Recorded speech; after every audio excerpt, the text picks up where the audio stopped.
Have you ever had a dream so big, but somehow it never happened? You kept thinking, planning, worrying, and somehow it just stayed a dream. This is the story of how overthinking silently destroys your dreams and how one small change can bring them back to life. There was a young woman named Mia. She dreamed of starting her own bakery.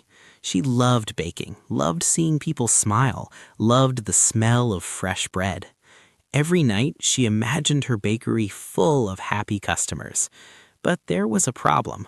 Every time she wanted to take the next step to rent a space or even post her first ad online, her mind screamed, "What if it fails?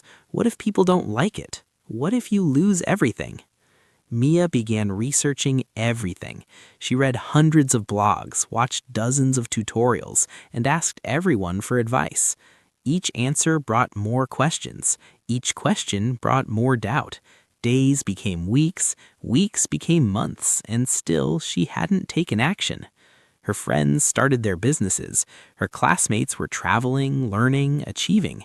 And Mia, she stayed stuck. Her dreams felt heavier, more distant, like sand slipping through her fingers.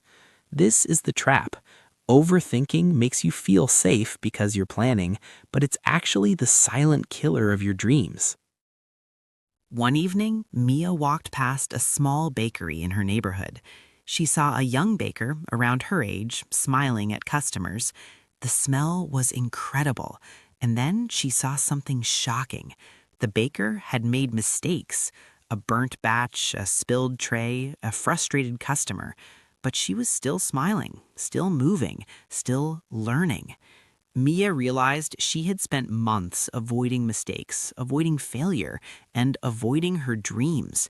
Meanwhile, someone else was learning, growing, and moving forward, imperfectly. That night, Mia understood. Fear and overthinking weren't protecting her, they were stealing her future. She decided to start small, a weekend pop-up bakery. No perfect plan, just action. She gave herself only 30 minutes a day to plan, then acted. Every burnt batch or failed recipe became a lesson, not a reason to quit. Instead of thinking about the whole bakery, she focused on today's bread. The first weekend was chaotic. Customers gave feedback. Some dishes failed, but Mia felt alive. For the first time in months, she felt progress. Every action built confidence, and slowly her dream began to feel real. Months later, Mia's bakery opened. It wasn't perfect, it wasn't Instagram ready, but it was hers. And every customer, every smile, every small win reminded her of the day she chose action over overthinking. Mia learned the hardest truth. Dreams aren't killed by failure. They're killed by hesitation, by thinking too much, by waiting for the perfect moment that never comes. If you have a dream, don't wait. Don't overthink. Take one imperfect step today.